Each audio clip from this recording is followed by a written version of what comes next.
वसुदेवसुतं देवं कंसचाणूरमर्दनं देवकी परमानन्दं कृष्णं वन्दे जगद्गुरुं। मूकं करोति वाचालं पंगुं लंघयते गिरिं यत्कृपात्तमहं वन्दे परमानन्दमाधवं।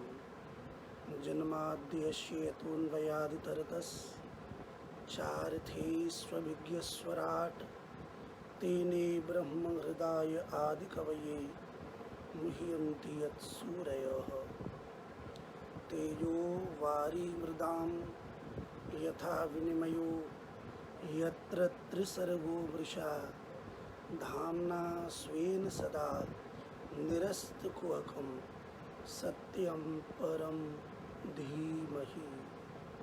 सत्यव्रतं सत्यपरं त्रिसत्यं सत्यस्य योनिं निहितं च सत्ये सत्यस्य सत्यमृत सत्यनेत्रं सत्यात्मकं त्वां शरणं प्रपन्नाः।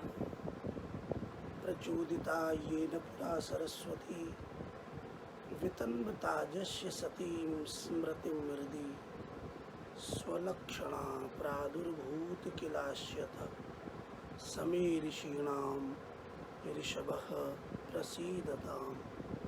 भूतैर्महद्भिर्य इमाः पुरो विभुर्निर्माय शेते यदमुषु पूरुषः भुङ्क्ते गुणान् षोडशात्मकः सोऽलङ्कृशिष्ट भगवान् वचांसि मे।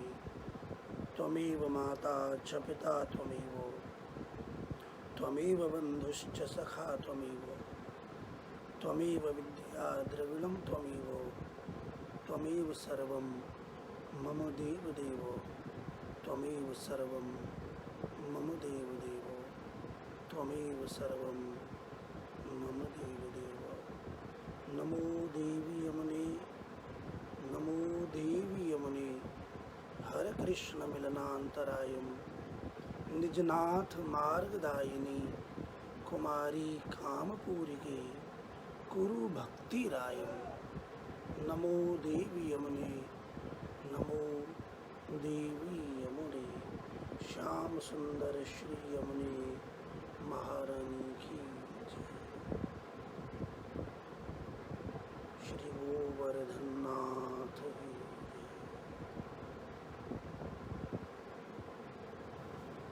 जय। जय श्री कृष्ण। श्रीमद् भागवत में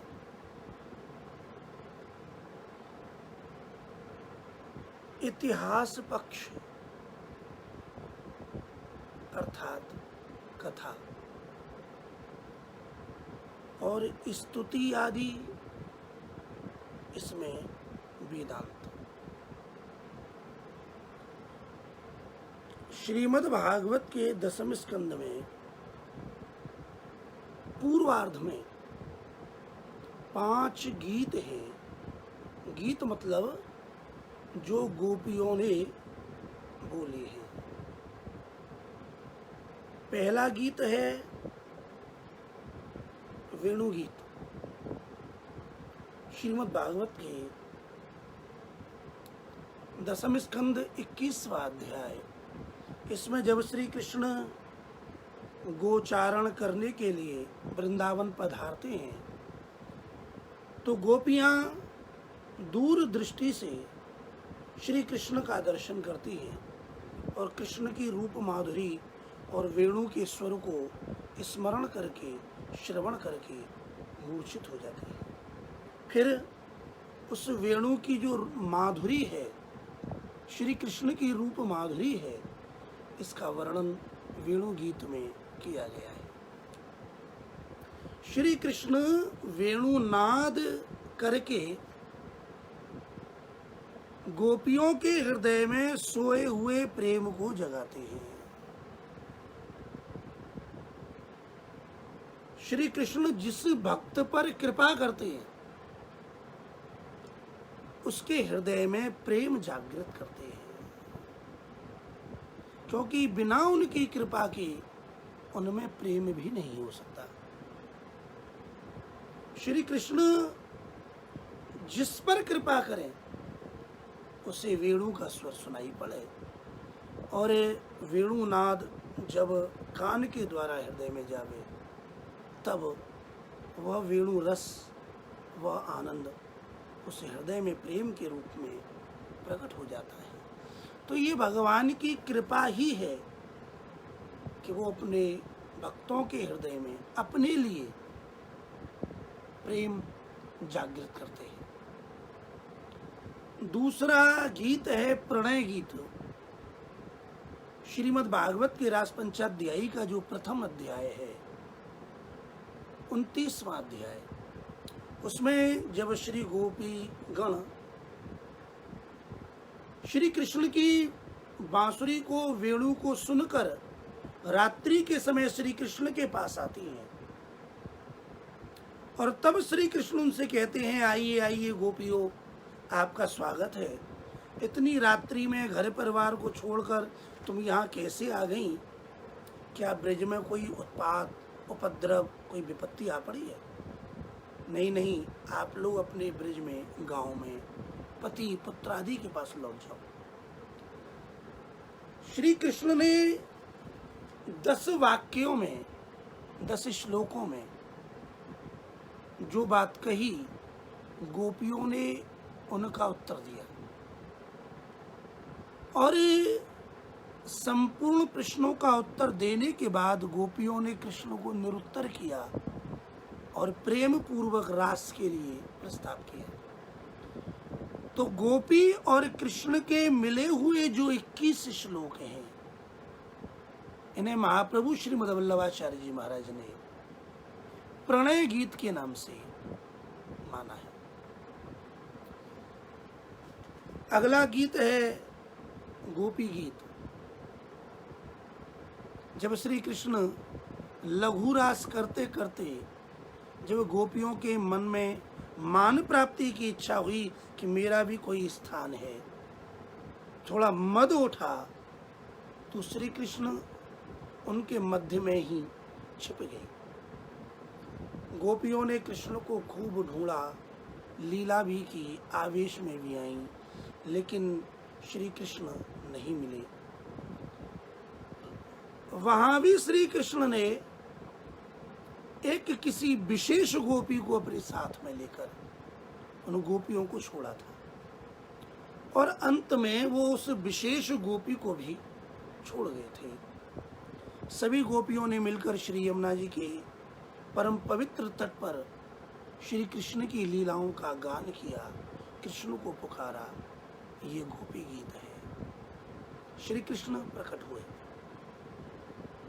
इसके बाद जब श्री कृष्ण पुनः गाय चराने के लिए जाते हैं, तो कृष्ण के गोचारण के समय, कृष्ण के वियोग में गोपियों ने पुनः गान किया है, और उसे युगल गीत के नाम से जाना जाता है।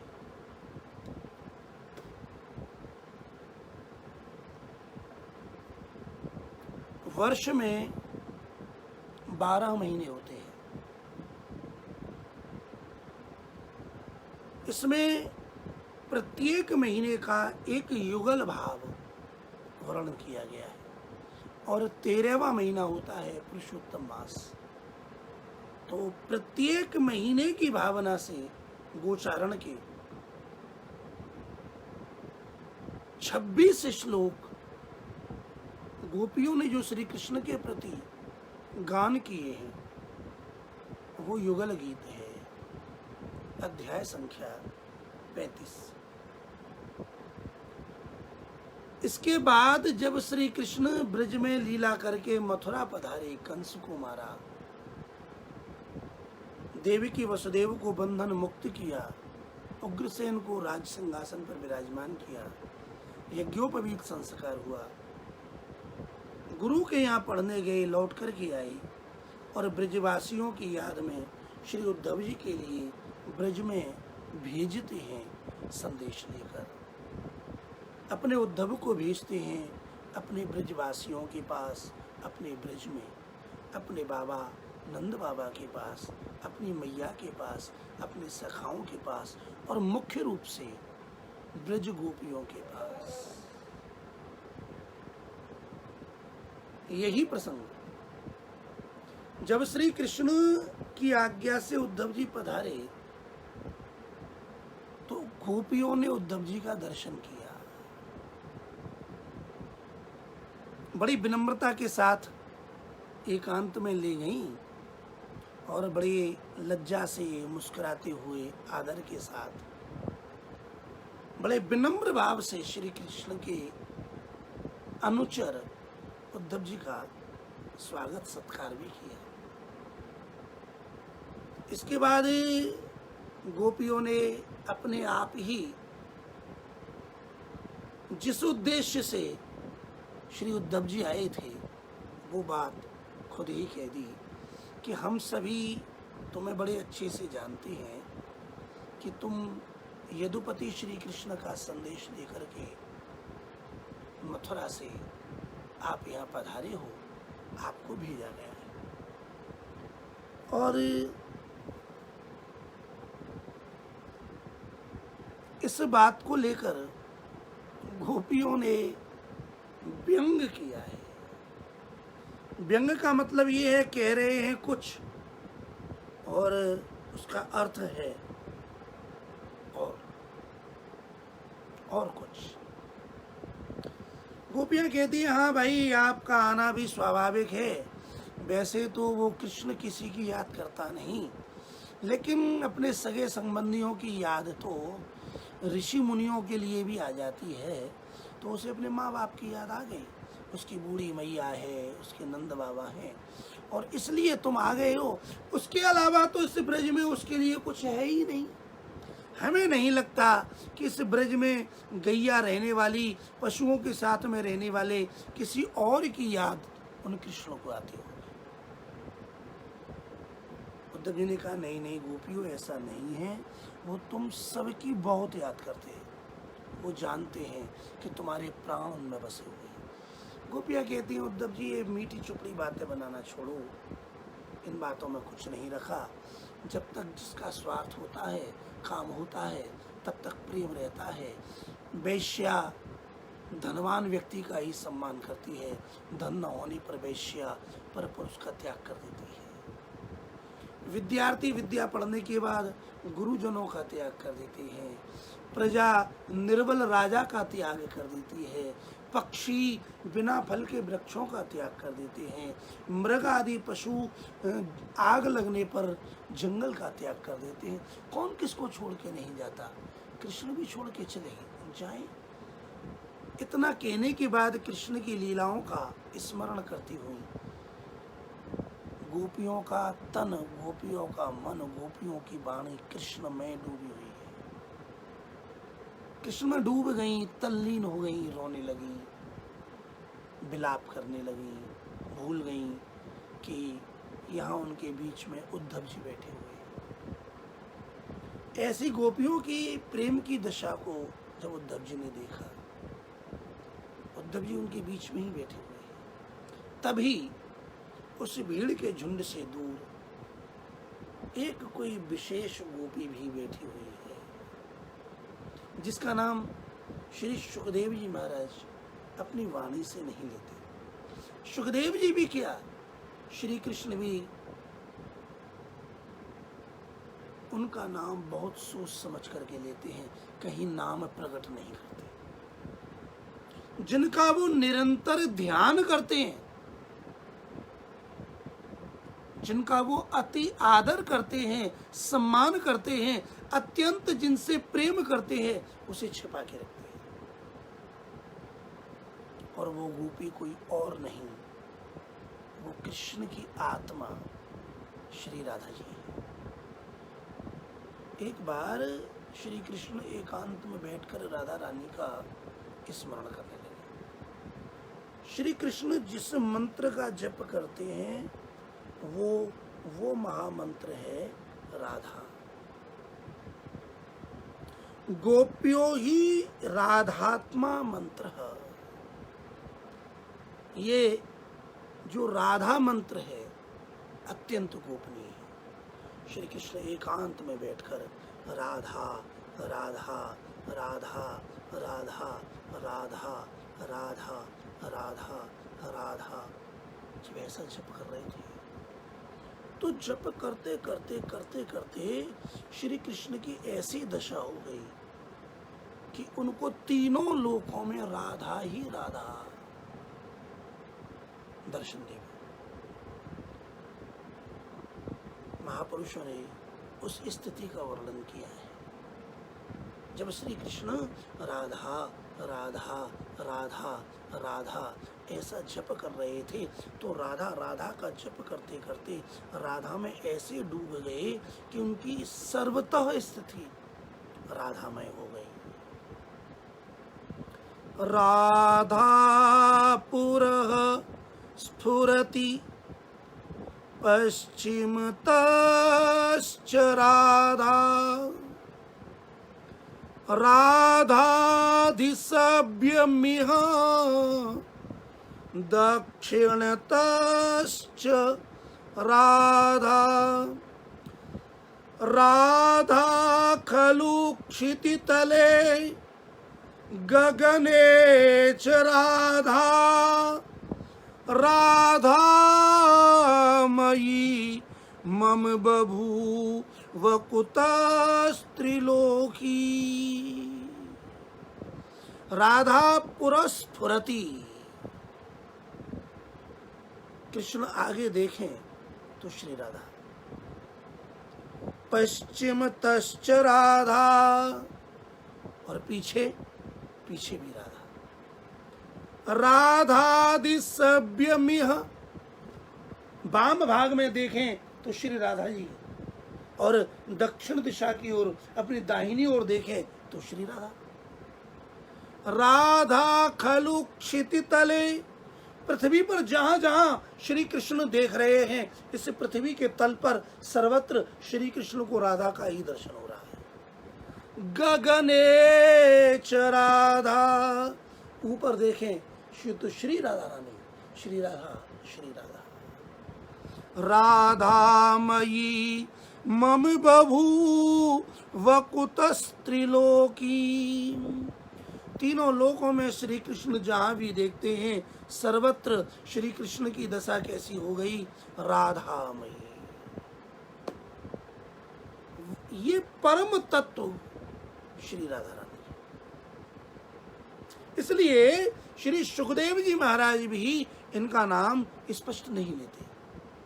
यदि सुखदेव जी महाराज राधा रानी के नाम का स्पष्ट वर्णन करें, उच्चारण करें, तो राधा ऐसा तत्व है, ऐसा तत्व है। श्री राधा रानी सुखदेव जी महाराज के गुरु हैं।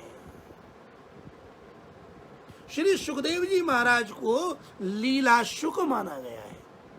राधा रानी जब लीला में थी तो लीला के समय श्री राधा रानी ने एक छोटे से तोते के बालक को, शुक को पाला।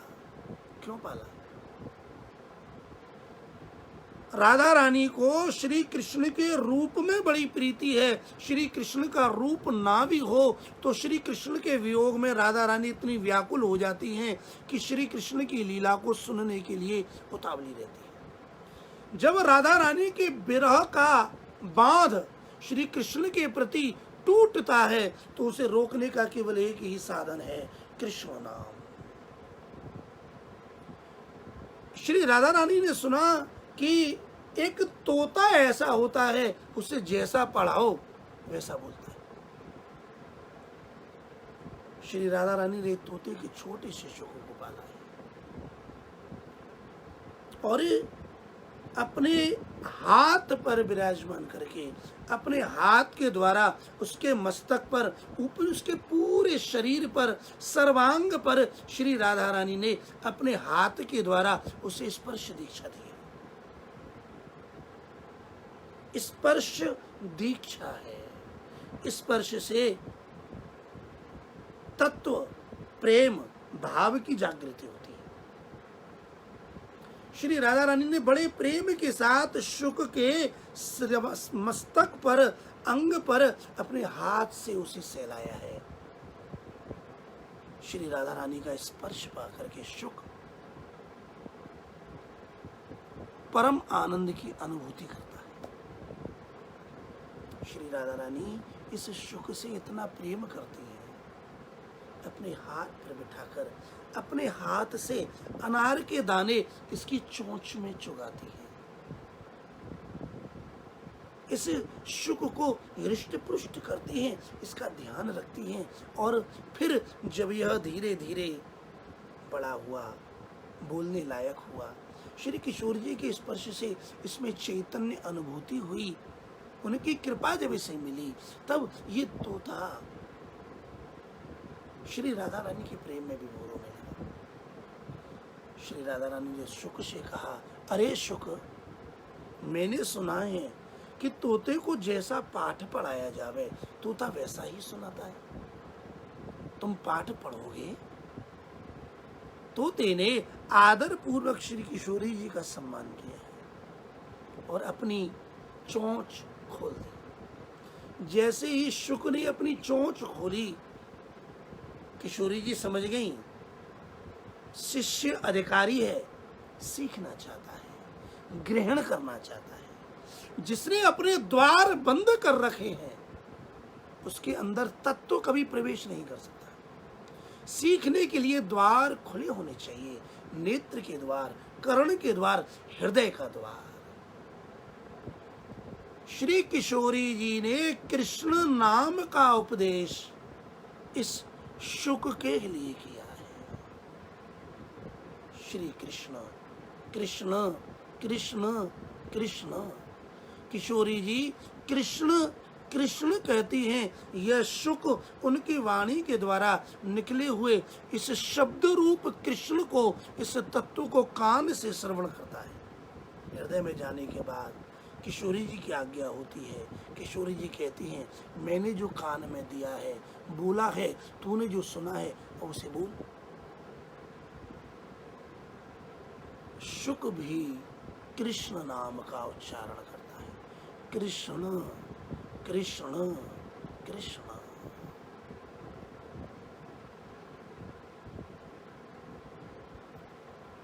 जब भी किशोरी जी को कृष्ण की याद आवे, अपने श्याम सुंदर की याद आवे, अपने जीवन धन की याद आवे, तुरंत दौड़ करके इस शुक के पास आवे, इसे बाहर निकालें और कहें, शुक जल्दी बता मैंने तुझे क्या पढ़ाया था।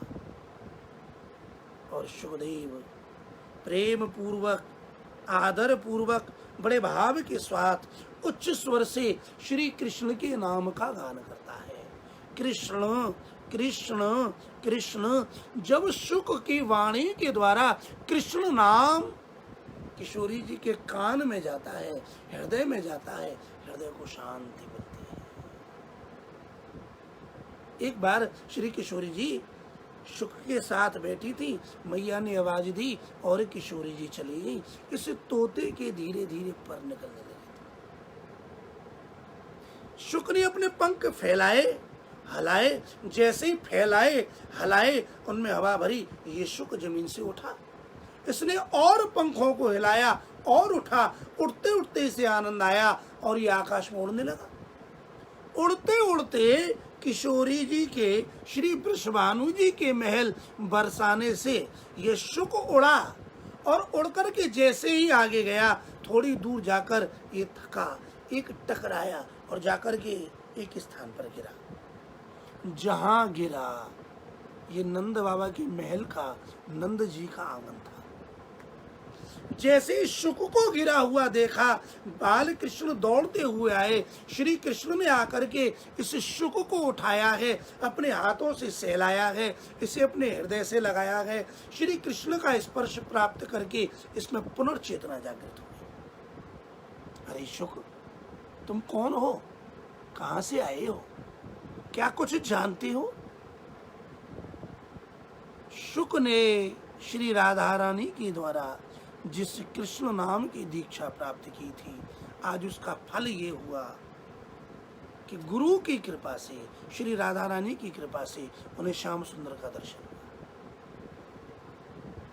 श्री कृष्ण के पूछने पर इस शुक ने, इस तोते ने, जो गुरु के द्वारा कृष्ण नाम इसे पढ़ाया गया था, किशोरी जी के द्वारा वही कृष्ण नाम का गान श्री कृष्ण के आगे किया है। कृष्ण कृष्ण कृष्ण कृष्ण।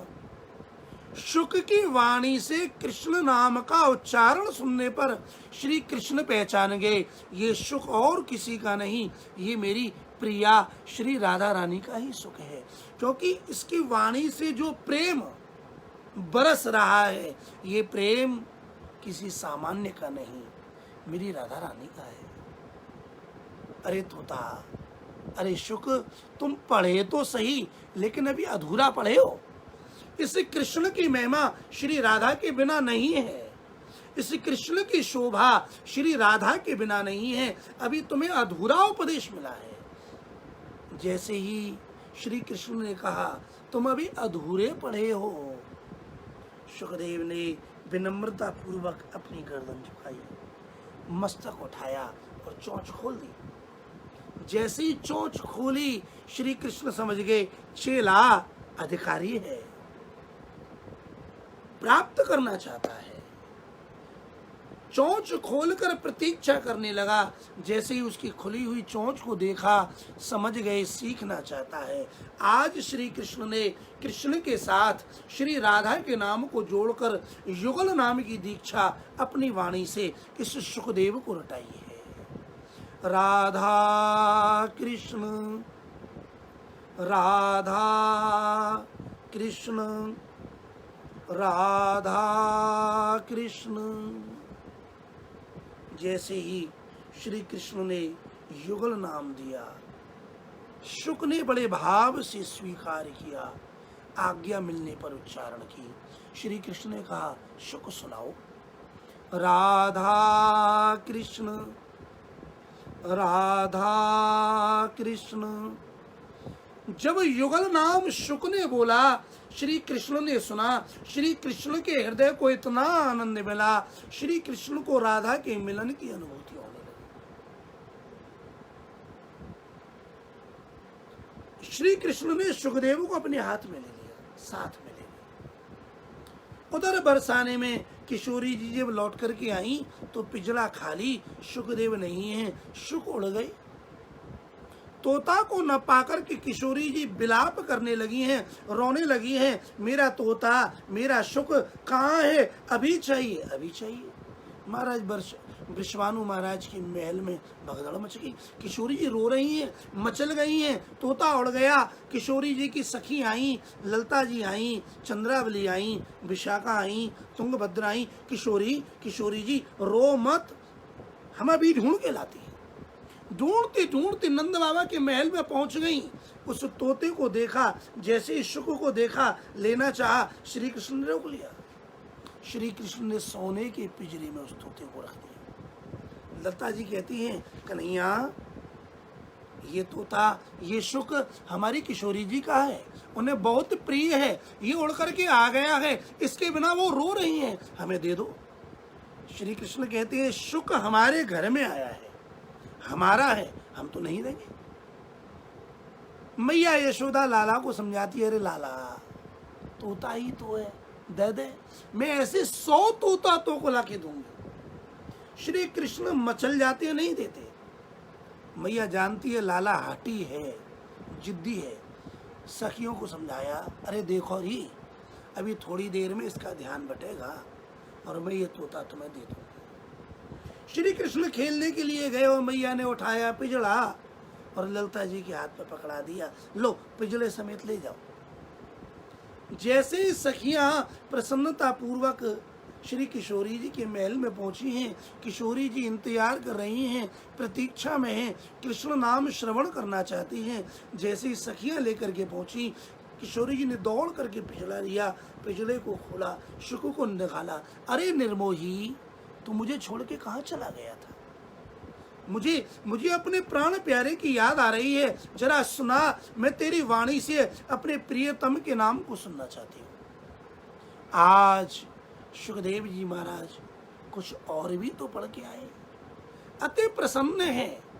जब किशोरी जी ने भाव पूर्वक कृष्ण नाम सुनना चाहा, आज शुक ने, उस तोते ने श्री कृष्ण के द्वारा पढ़ाए हुए युगल नाम का गान किया है। राधा कृष्ण राधा कृष्ण राधा कृष्ण राधा कृष्ण। जैसे ही किशोरी जी ने सुना, रे ये तो तत्व को पहचान गया। अरे तोता, यदि तूने किसी अनधिकारी के आगे हमारे इस युगल रूप को प्रकट कर दिया तो सब इस प्रेम के अधिकारी नहीं है। राधा और कृष्ण दो होते हुए भी एक हैं, एक होते हुए भी दो हैं। इसलिए श्री कृष्ण का ही प्राकट्य होना चाहिए, कृष्ण की लीला का ही बखान होना चाहिए। अब जब तू राधा तत्व को जान ही गया है तो मैं तुझसे ये भी कहती हूँ, जब जब तू ये राधा नाम का उच्चारण करेगा तो तेरी 6 महीने के लिए समाधि लग जाएगी, तू मूर्छित हो जाएगा। लेकिन जब किसी अधिकारी श्रोता को तू श्री कृष्ण की इन लीलाओं को सुना देगा तब इस हिसाब से तेरी मुक्ति भी हो जाएगी। वही शुक आगे चलकर श्री सुखदेव जी महाराज की, श्री सुखदेव जी के रूप में प्रकट हुए हैं और कृष्ण तत्व, कृष्ण रूप श्रीमद् भागवत का उपदेश अधिकारी श्रोता सुखदेव के लिए करके लोक के कल्याण के लिए श्री कृष्ण को इस भूतल पर पुनः श्रीमद् भागवत के रूप में प्रकट करने के बाद श्री सुखदेव जी महाराज इन्हीं राधा रानी के रस में, युगल रस में डूबे रहते हैं। श्री सुखदेव जी महाराज जानते हैं ये कोई सामान्य गोपी नहीं है, इसलिए स्वयं श्री सुखदेव जी महाराज इस विशेष गोपी के लिए काचित शब्द का प्रयोग करते हैं। काचिन मधुकरम दृष्ट्वा ध्यायन्ती कृष्ण संगमम प्रिया प्रस्थापितं दूतं कल्पयित्वेद मब्रवीत्। काचिन, काचिन माने कोई, कोई कौन? कोई एक विशेष गोपी, और सभी गोपी तो कृष्ण लीलाओं का गान करती करती रोने लगी, उनकी लीलाओं में डूब गई। लेकिन कोई एक काचित, वहां पर कोई एक और है जो उनसे कुछ हटकर महाभाव में डूबा हुआ है। श्री सुखदेव जी महाराज कहते हैं ये कोई सामान्य गोपी नहीं है। काचित, काचित माने ये वही श्री राधा रानी है जो सदैव श्री कृष्ण में डूबी रहती है। इन्हें न दिन की प्रतीति होती है न रात्रि की। कृष्ण का चिंतन करते करते, कृष्ण की लीला में डूबते डूबते ही सो जाती हैं, कृष्ण की लीला में डूबते डूबते ही जाग जाती है। कृष्ण में डूबे डूबे ही सारी क्रियाएं करती रहती है, कृष्ण से एक पल के लिए भी विलग नहीं। काचित, काचित माने कोई, कौन कोई? काचित में ये जो पहला अक्षर क है ना, श्रीमद् भागवत के विचारक महापुरुषों ने ऐसा विचार किया है। काचित में ये जो पहला अक्षर क है, क माने कृष्ण, जो सर्वत्र सर्वकाल उस कृष्ण में ही रमण करती रहती है, जो कृष्ण में ही लीन है, जो कृष्ण से संबंध बनाए हुए है, कृष्ण की लीला में डूबी हुई है, ये वही राधा रानी काचित शब्द से श्री सुखदेव जी महाराज ने व्यक्त की है। काचित मधुकरम दृष्ट्वा, श्री राधा रानी के लिए काचित शब्द का प्रयोग इसलिए किया क्योंकि ये सर्वत्र सर्वकाल सबोर कृष्ण को ही देखती है। कृष्ण की लीला में ही डूबी रहती है। ध्यायन्ती कृष्ण संगमम। ये इसे न अपने घर की सुध है, न अपनी माँ की सुध है, न पिता की सुध है, न भाई की सुध है, न दुनिया की सुध है। ये किसके ध्यान में है? कृष्ण संगमम। देखो, कृष्ण का ध्यान करना अलग बात है और कृष्ण के संग का ध्यान करना ये अलग बात है। कृष्ण का ध्यान तो ये है कि उनके मोर मुकुट लगा हुआ है, वेणु बजा रहे हैं, पीतांबर पहने हुए हैं, चरणारविंद चमक रहे हैं, नखों में से कांति निकल रही है, ये कृष्ण का ध्यान है। लेकिन राधा रानी जो ध्यान कर रही हैं वो कृष्ण का नहीं, कृष्ण संगमम, कृष्ण संगम का ध्यान कर रही है, कृष्ण मिलन का ध्यान कर रही है। कृष्ण के साथ में जो उनकी लीलाएं होती हैं वो भाव में कृष्ण से मिल रही हैं। कृष्ण के आलिंगन में, कृष्ण के ध्यान में, कृष्ण मिलन में डूबी हुई है श्री राधा रानी। और संत कहते हैं ध्यान में ऐसी डूबी हुई हैं कि जब श्री कृष्ण श्याम सुंदर उनके साथ में थे तो गोपियां भी थी। श्री कृष्ण का ध्यान थोड़ा राधा रानी से हट करके और किसी दूसरी गोपी की ओर चला गया।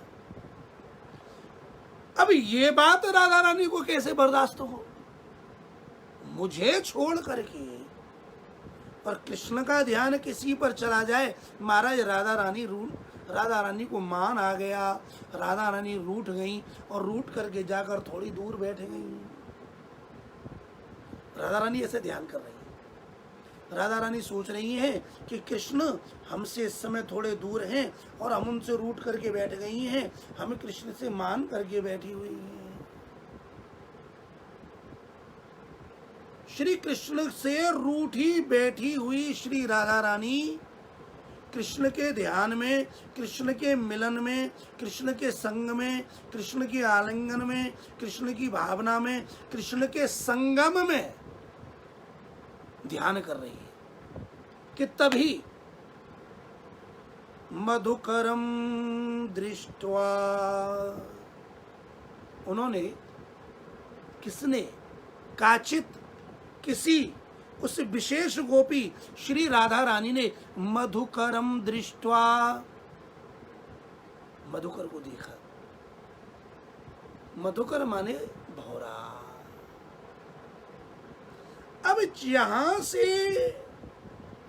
जो गोपी का, श्री राधा रानी का भौरे को देखना है, यहां से एक विशेष घटना, विशेष रस प्रकट हो रहा है। इस समय श्री राधा रानी प्रेम की उस दिव्य उन्माद की अवस्था में है जिसे प्रेम की पराकाष्ठा कहते हैं। और उस पराकाष्ठा में अपने प्रियतम के प्रति भी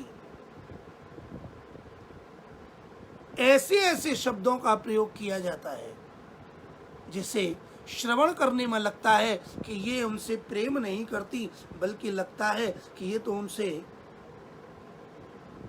बहुत बहुत विरोध करने वाले हैं। ऐसी अवस्था इस गोपी की है।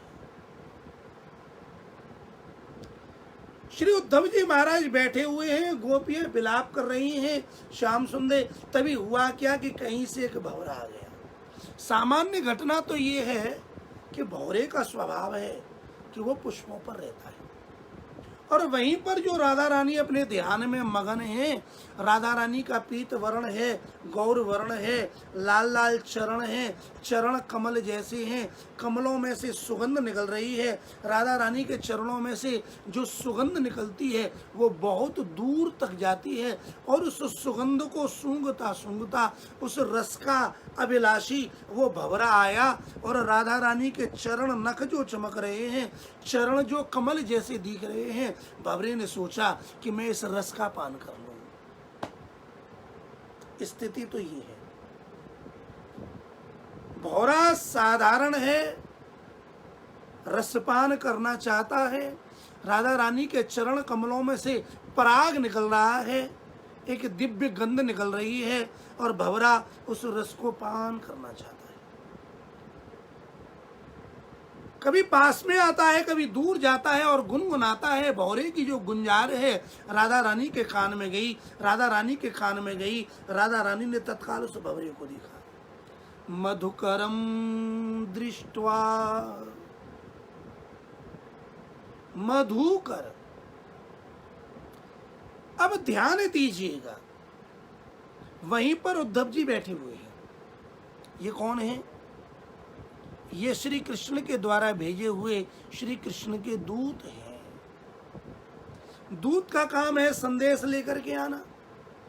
उद्धव जी का उद्देश्य है कि जो ब्रिज कृष्णमय है उस ब्रज को कृष्णमय से ब्रह्ममय बना दें। उद्धव जी ब्रज को ब्रह्ममय बनाने के लिए आए हैं और ब्रज की स्थिति कृष्णमय है। जित देखूं तित श्याममयी है। श्याम सुंदर में ही श्याममय कृष्णमय ये ब्रज है। और उद्धव जी चाहते हैं कि इनका ध्यान कृष्ण से हटा करके वो ब्रह्म पर स्थापित कर रहे हैं। अभी गोपियों का परिचय तो उद्धव जी को मिल ही चुका है। अब इन गोपियों से इतर अलग जो विशेष काचित वो जो राधा रानी है, विशेष है, जो कृष्णमय है, कृष्ण भी जिनके चरणों में बार बार प्रार्थना करते हैं, उन्हें मनाते हैं, ये वो राधा रानी है। उन्होंने जब विचार किया कि जब ये उद्धव यहाँ आ ही गया है तो क्यों न इसे भी कृष्णमय ही बना दिया जाए।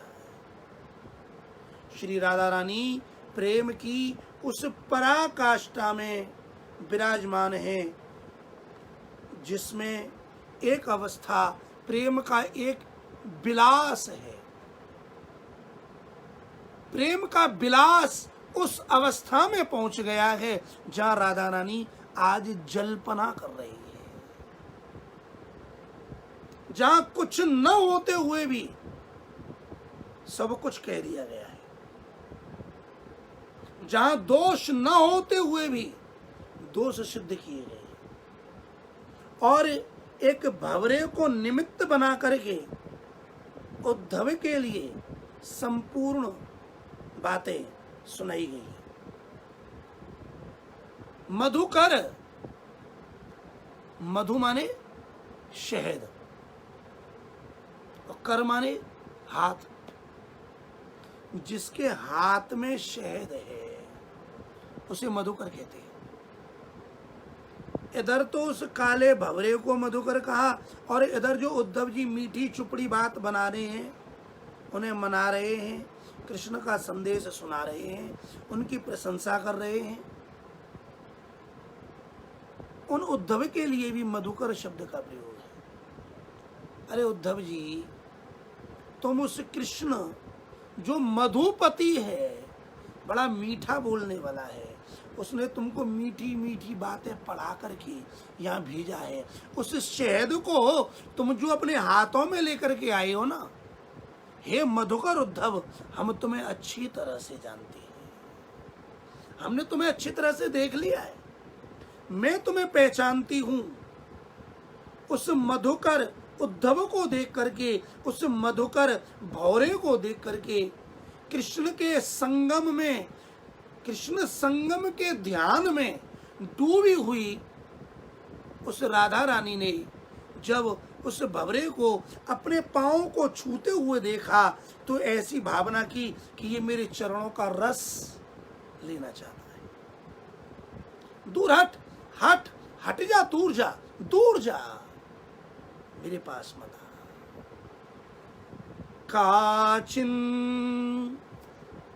मधुकरम दृष्ट्वा, अरे अरे ये तो काला है, अरे ये तो कृष्ण की तरह गुनगुना रहा है।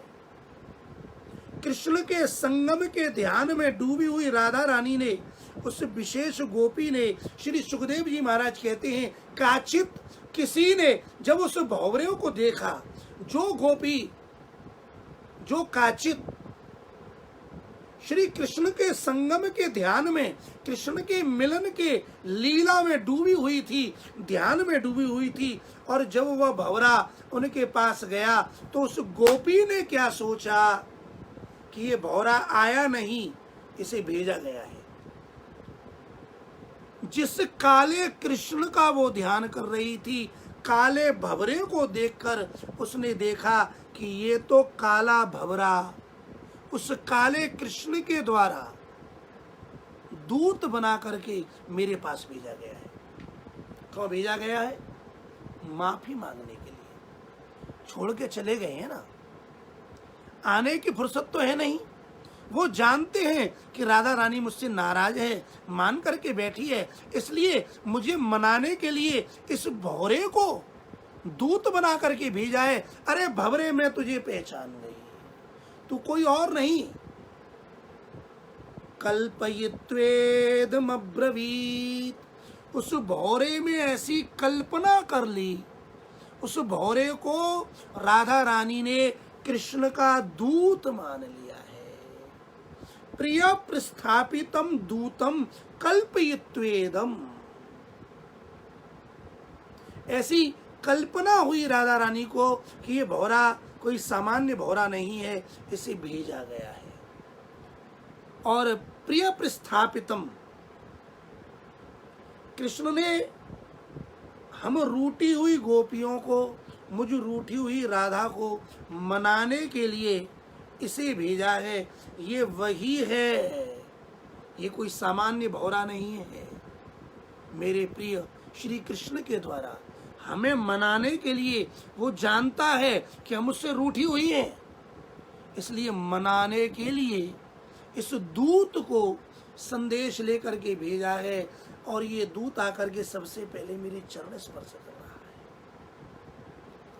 जब भौरा आया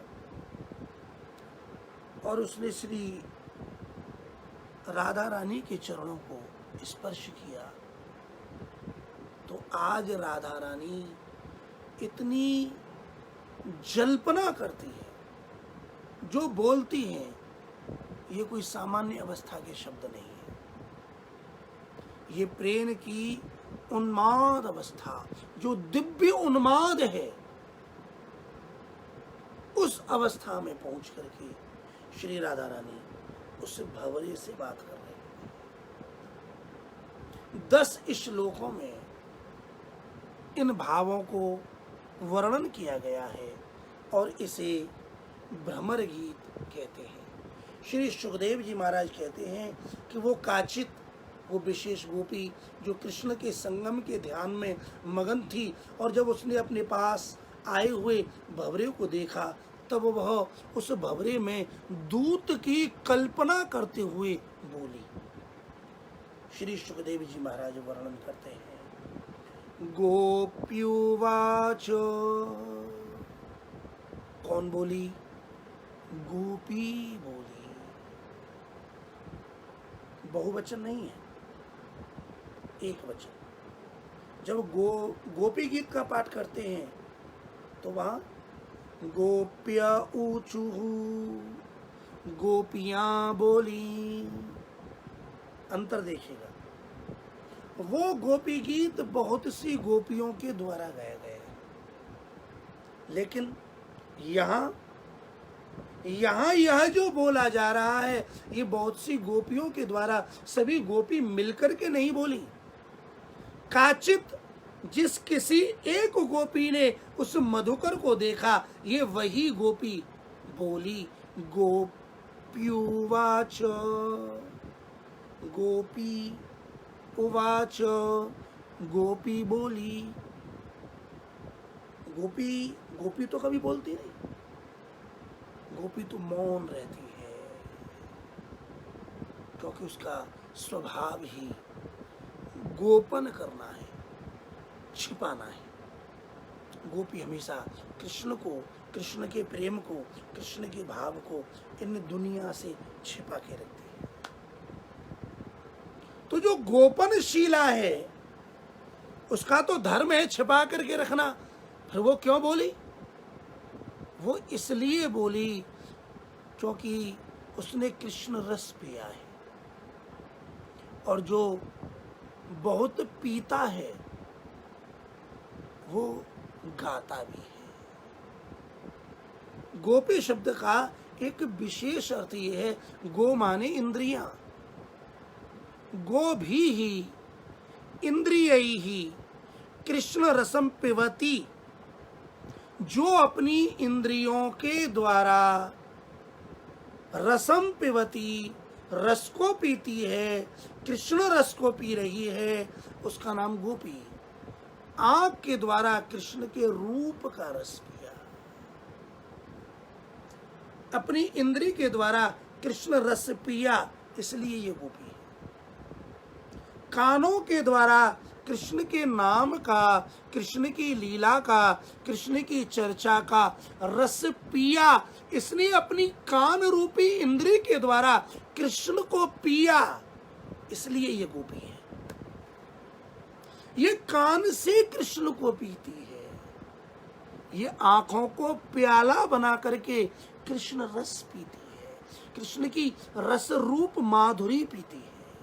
उड़े उड़े, और कृष्ण न मिले तो एक क्षण युग के समान व्यतीत होता है। ये अपनी वाणी के द्वारा कृष्ण के नाम का, कृष्ण की लीला का, कृष्ण की चर्चा का रस पीती है। ये अपनी वाणी के द्वारा, अपनी जीव के द्वारा कृष्ण रस पीती है, इसलिए गोपी है। ये अपने शरीर के द्वारा कृष्ण का आलिंगन करती है, कृष्ण से मिलती है, इसने कृष्ण का अनुभव किया है, इसके रोम रोम ने कृष्ण रूपी रस पिया है, इसकी इंद्रियों ने कृष्ण रूपी रस का पान किया है, इसलिए ये गोपी है। क्योंकि गो भी ही इंद्रिय ही कृष्ण रसम पिबती, ये अपनी इंद्रियों के द्वारा कृष्ण रस को पीने वाली है, इसलिए इसका नाम गोपी है। श्री सुखदेव जी महाराज कहते हैं, गोपी उवाच, जिसने रस पिया है वही रस का अनुभव जानता है। और रस प्रकट नहीं किया जाता, छिपाया जाता है। प्रकट किए रस जा, किसी अन्यत्र के आगे प्रकट करने से, अनधिकारी के आगे यदि रस प्रकट हो जाता है तो फिर वो रस रस नहीं रहता। रस के लिए अधिकारी चाहिए, पात्र चाहिए, बर्तन चाहिए। यदि दूध भरना है तो दूध के रखने के लिए कोई ना कोई पात्र तो चाहिए। ऐसे ही ये जो प्रेम रस है, कृष्ण प्रेम रस है, गोपी प्रेम रस है, ये जो प्रेम रूपी कथाएं हैं, ये भी अधिकारी के हृदय में ही टिकती है।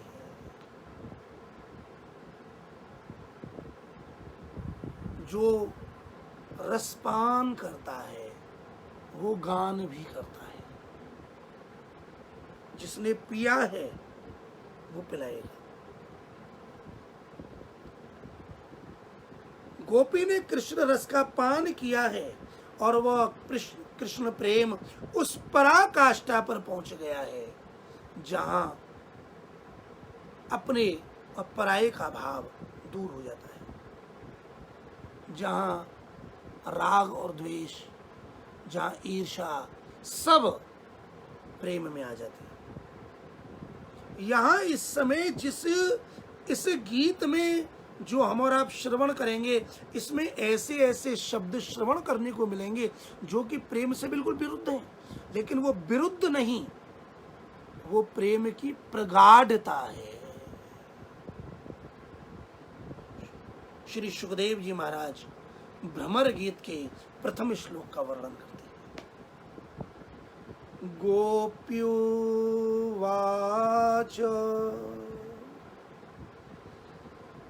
मधुप की तव बंधो मां स्पृशांघ्रिम सपत्न्या कुछ बिलुलित माला कुमकुमश्मश्रु भिर्नः बहतु मधुपतिस् तन् मानिनीनां प्रसादम् यदु सदसि विडम्ब्यं यस्य दूतस्त्वमीद्री।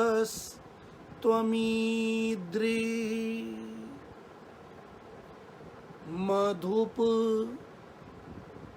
पहला ही शब्द गोपी की वाणी से निकला। क्या निकला? मधुप। मधुन पाती मधुपः,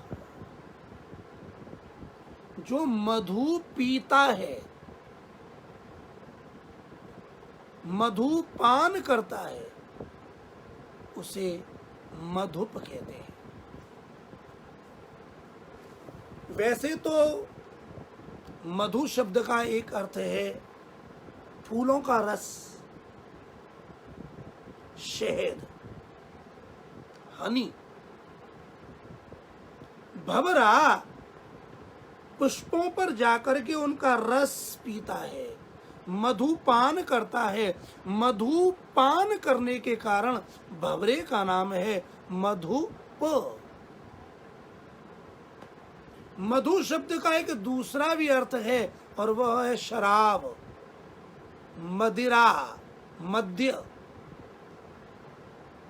जो मदिरा पान करता है उसे भी मधुप कहते हैं, अर्थात शराबी। और मधु शब्द का प्रयोग वेद में किया गया है, मधु विद्या है। वेद में मधु विद्या का, मधु माने ब्रह्म विद्या, मधु ब्रह्म को कहते हैं। मधुवातारितायते मधुक्षरन्ति सिन्धवः माध्वीर्नः शन्तोषधी मधुनक्तमुतोषशो मधुमत्पार्थिवगुम्रज मधुद्यौरस्तु न पिता मधुमानो वनस्पतिर्मधुमा अस्तु सूर्यो माध्वीर्गावो भवन्तु नः आदि आदि। मधु माने ब्रह्म, ये ब्रह्म ही वायु के रूप में बह रहा है। मधुवातारितायते मधुक्षरन्ति सिन्धवः माध्वीर्नः सन्तोषधी। मधु मधु मधु, तो मधु माने शहद, शहद का पान करने वाला भंवरा। मधु माने शराब, मदिरा, शराबी। और मधु माने ब्रह्म, ब्रह्म का पान करने वाली ये ब्रह्म विद्या स्वरूपा वेद की ऋचाएं गोपियां हैं। गोपियां वेद की ऋचाएं हैं, वेद के मंत्र हैं, और उसमें भी ये ब्रह्म विद्या है, ब्रह्म को जानने वाली। तो पहला संबोधन गोपी ने दिया, राधा रानी कहती है मधुप। अरे भौरे, मां स्पृशांघ्रिम अंघ्रिम मां स्पृश, मेरे पैर को मत छू, दूर हट, मत छू, दूर रह, उड़, हट, यहां से जा। मां स्पृशांघ्रिम, मेरे पैर क्यों छू रहा है तू? क्यों छू रहा है मेरे पैरों?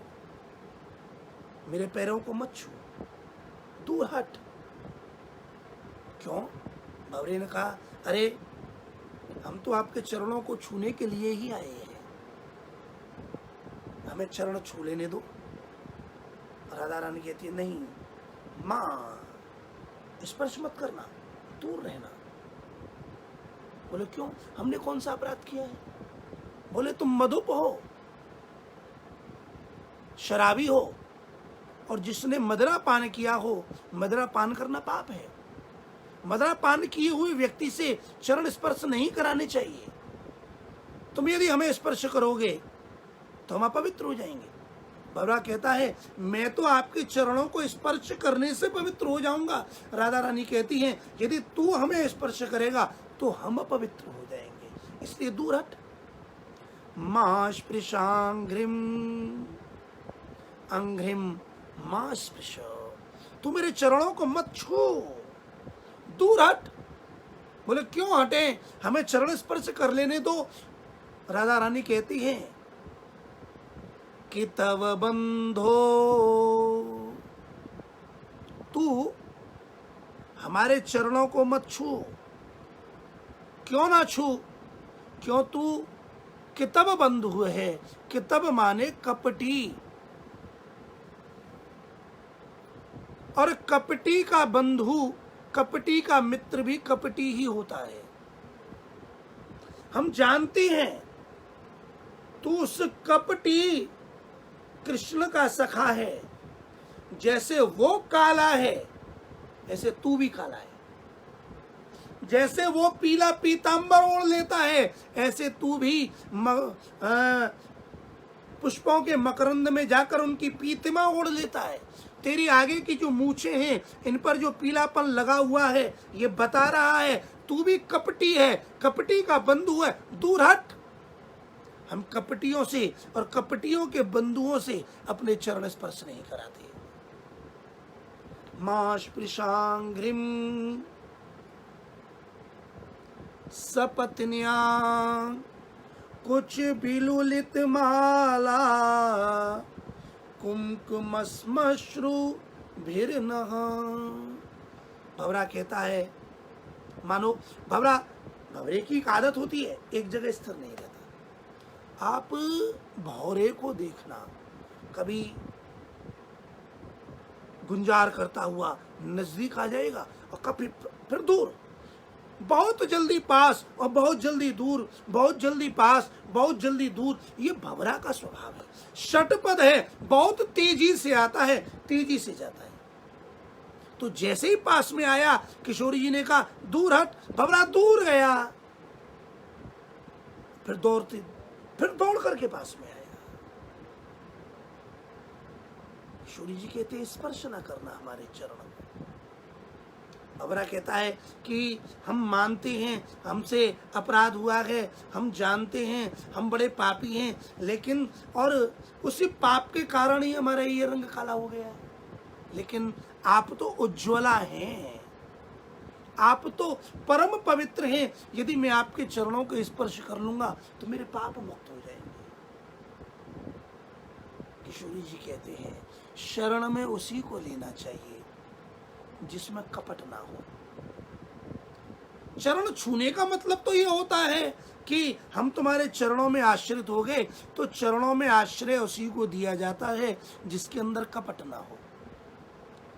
लेकिन जो कपटी है, जो कपटी का बंधु है, वो तो कपट करेगा ही, और कपटी को शरण में रखने से शरण विफल हो जाएगी। तू कपटी है और हम कपटियों को अपनी शरण में नहीं रखते, इसलिए हे भंवरे तू मां स्पृशांघ्रिम, तू मेरे चरणों को मत छू। सपत्न्याः, हम जानती हैं तू आया नहीं है, तुझे भेजा गया है। किसने भेजा है? उसी कपटी कृष्ण ने तुझे भेजा है। अब लो, बेचारे कृष्ण ने क्या कपट किया। मानो उद्धव जी समझाते हैं, नहीं नहीं राधा जी ऐसा नहीं है, कन्हैया जी ने, श्री कृष्ण ने आप लोगों से कोई कपट नहीं किया, वो आपसे बड़े प्रेम करते हैं। तो गोपी गोपियां कहती हैं हम जानते हैं वो कितना सच्चा है। जब रास करते करते अंतर्धान हुआ और हमने उसे पुकारा और उसे हमने यमुना किनारे बिठाला, तब हमने उससे पूछा था, तब उसने हमसे कहा था कि गोपियों मैं तो तुमसे बहुत प्रेम करता हूँ और मैं तुमसे इतना प्रेम करता हूँ कि ब्रह्मा की आयु के बराबर कल्प के आयु भी लेकर के यदि मैं तुम्हारे प्रेम के ऋण को चुकाना चाहूँ, तुम्हारी सेवा के बदले में तुम्हारी सेवा करना चाहूँ, तो भी हजारों कल्पों तक मैं तुम्हारे प्रेम के इस भाव के ऋण को कभी चुका नहीं सकता, इसलिए मैं तुम्हें छोड़ के कभी नहीं जाऊंगा। लेकिन छोड़ के चला गया। कहाँ है वो कपटी? वो कपटी है, और जैसा वो कपटी है ऐसे तुम भी कपटी हो। भवरे ने कहा आप बताइए जरा, वो कपटी है समझ में आया, वैसे तो उन्होंने कोई कपट नहीं किया, लेकिन तुम कहते हो हम भी कपटी हैं, तो जरा हमारा कपट बताओ। गोपियां कहती हैं जैसे वो कभी इस गोपी के साथ, कभी उस गोपी के साथ, कभी उस गोपी के साथ, अनेक गोपियों के साथ रमण करने वाला है और इसके बाद भी एक जगह स्थिर नहीं रहा और आखिर में सबको छोड़ करके मथुरा चला गया, ये उसका कपट है। अब तुम अपना कपट सुनो। तुम भी कभी एक पुष्प पर गए, उसका रस लिया, फिर दूसरे पुष्प पर गए, जब एक को छोड़ के गए दूसरे के पास, तो पहले की फिर सुध ही नहीं ली, और दूसरे का रस लिया, फिर तीसरे पुष्प पर गए, फिर दूसरे की सुध नहीं ली, दूसरे के बाद तीसरे पर, तीसरे से चौथे पर। तुम्हारा तो स्वभाव है जैसा वो कपटी वैसे तुम कपटी, इसलिए महास्पृशांग्रिम, हमारे चरणों को मत छुओ, दूर हट, हट जा भवरे, मुझसे दूर जा। भवरा कभी दूर जाता है, कभी पास में आता है, कभी इधर से कभी उधर से। भवरा चाहता है कि मैं कैसे भी किशोरी जी के उन उज्जवल चरणों का स्पर्श कर लूं, लेकिन किशोरी जी हैं कि अपने चरणों को छुड़ाती नहीं है। तुझे जाना ही है तो जा, वहां मथुरा लौट जा, यहां क्यों आया है? अरे कपटी, अरे कपटी के बंधु, हम जानती है तू यहां क्यों आया है। हम तेरी इस आकृति को देखकर पहचान रही हैं, तू कहां से आया है। अरे काले, तेरी मूंछों पर ये जो पीला पीला लाल लाल ये कुमकुम अंगराग लगा हुआ है ना, इसे हम पहचान रही हैं। हमारे श्याम सुंदर श्री कृष्ण अपने वक्षस्थल पर चंदन लगाते हैं और कमलों की माला धारण करते हैं।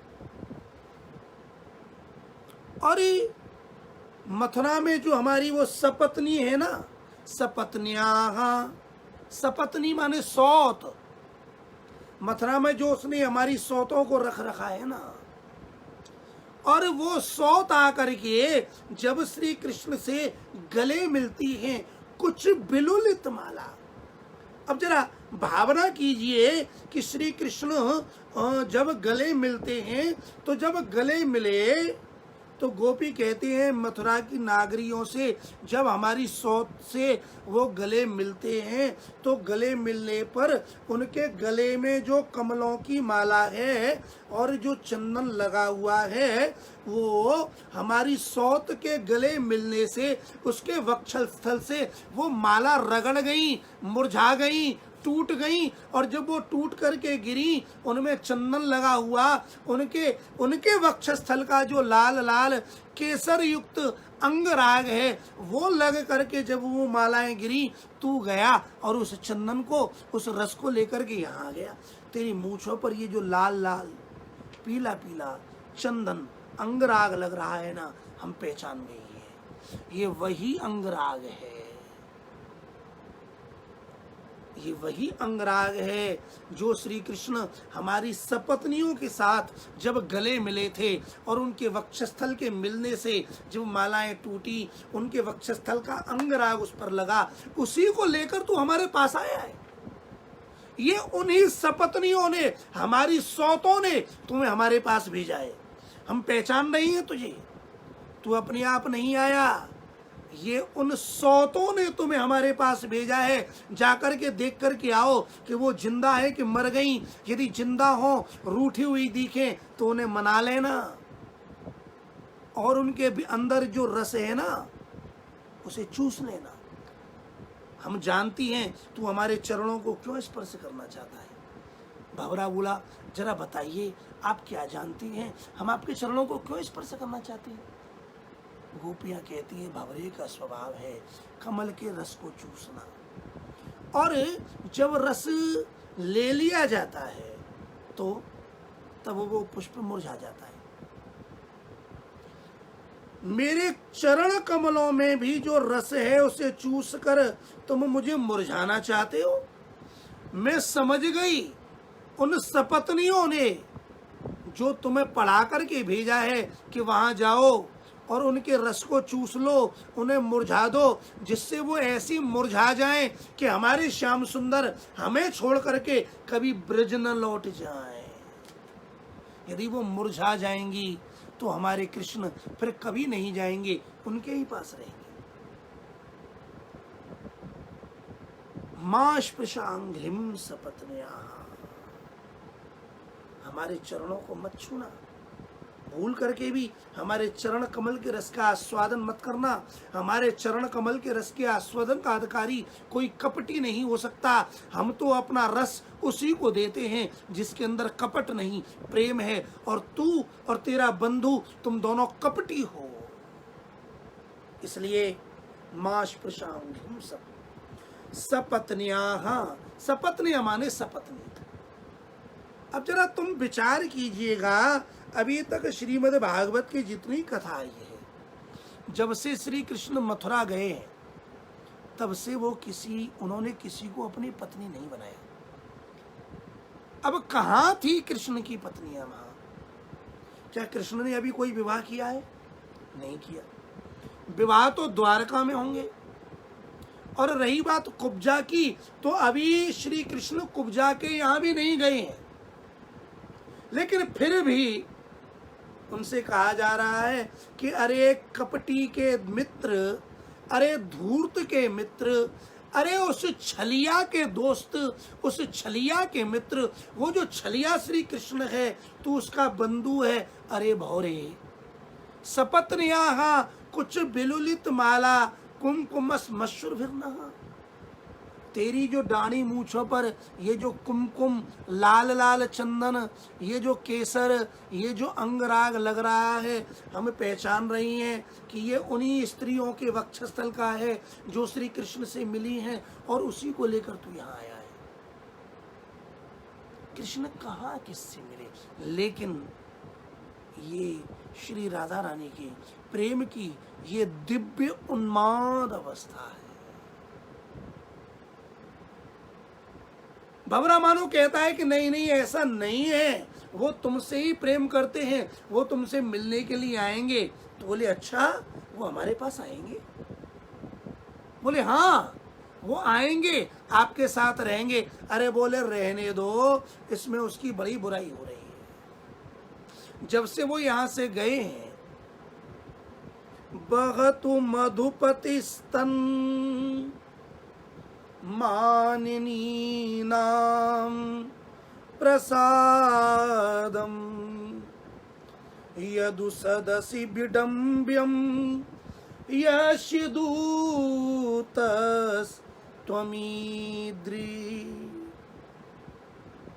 अरे भंवरे तुम जाओ, जब से श्री कृष्ण मथुरा गए हैं तो उन्हें न हमें मनाने की जरूरत है और न हमको मनाने के लिए किसी दूत को हमारे पास भेजने की जरूरत है। तुम्हारी जरूरत भी हमें नहीं है और उनकी जरूरत भी हमें नहीं है। न वो हमें मनाने आवे और न तुम हमें मनाओ। जाके कह दो उस कपटी से, वो उन्हीं माननी मथुरा की स्त्रियों को मनावे, उन्हीं की चाटुकारिता करें, क्योंकि वो एक एक स्त्रियों को मनाते रहें और उन मना करके उनकी कृपा को अपने माथे पर ढोते रहें। उनके लिए वही शोभा देता है। वो हमें मनाने के लिए तुम्हें यहाँ न भेजे। बहतु मधुपति स्तन मधुपति श्री कृष्ण मानिनी नाम, ये मानिनी नाम मथुरा की जिन स्त्रियों को उन्होंने अपनी पत्नी मान रखा है, उन्हें अपना मान करके रह रहे हैं, और वो रूठ जाती हैं। कभी एक रूठी तो उसे मनाया, और जब वो मानी तो दूसरी रूठी, फिर उसे मनाया, दूसरी के बाद तीसरी रूठी तो उसे मनाया। वो उनको ही मनाते रहें और उनको प्रसन्न करते रहें, और उनकी कृपा को ही अपने माथे पर बहन करते रहें। जाओ, तुम भी वहीं जाओ, वो भी वहां रहें, तुम भी वहीं रहो, हमारे चरणों को ना छुओ। मां स्पृशांघ्रिम सपत्न्यां मधुपकिता विवंधो, मां स्पृशांघ्रिम सपत्न्यां। कुछ बिलुलित माला कुमकुम मश्रुभिर्नः, बहतु मधुपतिस्तौ मानिनीनां प्रसादम्, यदु सदसि विडम्ब्यं यस्य दूतस् त्वमीद्री। अरे भवरे, जरा तुम ही देखना उनकी कितनी निंदा होगी उन यदुपतियों के यहाँ, जब उनको पता पड़ेगा कि ये एक एक स्त्रियों को मनाते डोलते हैं, एक एक स्त्रियों को रिझाते डोलते हैं। जब यदुवंशियों की सभा में ये बात पता पड़ेगी तो कितनी निंदा होगी। इसलिए जाओ, हमें ना समझाओ, उनको ही जाके समझाओ। इसी के साथ अल्प भावों के साथ ये प्रथम श्लोक यहाँ विराम लेता है। द्वितीय श्लोक की चर्चा आगामी दिवस में करेंगे। ये श्लोक बड़े गंभीर हैं, बड़े रसीले हैं, बड़े भावना से भरे हुए हैं। इनकी चर्चा जहाँ तक की जाए वहाँ तक थोड़ी है। फिर भी प्रभु ने जितनी कृपा करके हमें ये रस प्रदान किया है, ये रसपान करते रहिएगा। मधुरूपी श्री कृष्ण मधुराधिपते रखिलम मधुरम, अधरम मधुरम, वचनम मधुरम, नयनम मधुरम, हृदयम मधुरम, गमनम मधुरम, बमितम मधुरम, शमितम मधुरम, गुंजा मधुरा, यमुना मधुरा, माला मधुरा, मधुराधिपते रखिलम मधुरम। ये जो मधुपति श्री कृष्ण है, इनका सब कुछ मधुर ही मधुर है। तो इस मधुर रस को खूब पान कीजिएगा, पीते रहिएगा, अपने हृदय में मधुरता सदा बसाए रखिएगा, और इस मधुर रस का आस्वादन प्रभु कराते रहें, श्री यमुना जी कराते रहें, श्री गुरु कृपा बनी रहे, ये रस मिलता रहे। इस कामना के साथ प्रभु के चरणों में बार बार नमन करते हुए, श्री युगल सरकार के चरणों में बार बार नमन करते हुए, श्री यमुना जी के चरणों में बार बार नमन करते हुए, आप सभी के लिए गंगा सप्तमी की खूब खूब बधाई। एक गंगा है भगवान के चरणों से निकली हुई, और एक गंगा है संतों की वाणी से निकली हुई, श्री सुखदेव जी की वाणी से निकली हुई। ये श्रीमद् भागवत भी कथा गंगा है। ये कथा गंगा, गंगा सप्तमी के पावन पर्व पर हम सभी के लिए आनंदित हो, पवित्र करे, और ये रस पुनः पुनः हमें मिलता रहे। इस प्रार्थना के साथ प्रभु के चरणों की शरण ग्रहण करते हुए श्रीमद् भागवत भगवान की जय। हरे कृष्ण कृष्ण कृष्ण हरे हरे, हरे राम राम राम हरे हरे। सच्चिदानंद रूपाय विश्वोत्पत्त्यादि हेतवे तापत्रय विनाशाय श्री कृष्णाय वयं नमः। कृष्णाय वासुदेवाय हरये परमात्मने प्रणतक्लेशनाशाय गोविंदाय नमो नमः। राधा मेरी स्वामिनी, मैं राधा जुकदासी, जन्म जन्म मोहि दीजियो श्री वृंदावन वास। वृंदावन सो वन नहीं, नंदगाम सो गाम, बंसी वट सो वट नहीं, श्री कृष्ण नाम सो नाम। मोर मुकुट कट काछनी, कर मुरली उर्माल, एहि बानिक मोमन बसो, सदा बिहारी लाल। मेरी भव बाधा हरो, राधा नागर सोई, जातन की छाई परत, श्याम हरित द्युति होई। धन्य धन्य मथुरापुरी, धन्य कालिंदी कूल, पतितन को पावन करे, ब्रजमंडल की धूल। अच्युतम केशवम राम नारायणम, कृष्ण दामोदरम वासुदेवम हरे। श्रीधरम माधवम गोपिका बल्लभम, जानकी नायकम श्री रामचंद्रम हरे। हरे कृष्ण कृष्ण कृष्ण हरे हरे, हरे राम राम राम हरे हरे। सर्वे भवन्तु सुखिनः, सर्वे सन्तु निरामयाः, सर्वे भद्राणि पश्यन्तु, मा कश्चित् दुःखभाग् भवेत्। ॐ हरये नमः, श्री हरये नमः, श्री हरये नमः। जय जय श्री राधे, जय जय श्री राधे, जय जय श्री राधे श्याम।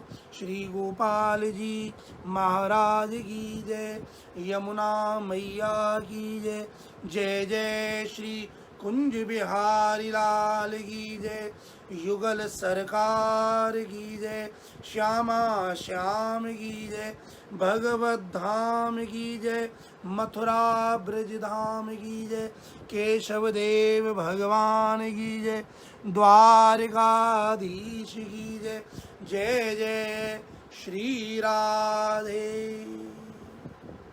इसी के साथ आज का सत्संग यहाँ विराम लेता है। पुनः प्रभु कृपा से हम और आप मिलेंगे, तब तक ये रसपान करते रहिएगा। नमन, वंदन, प्रणाम, जय श्री कृष्ण।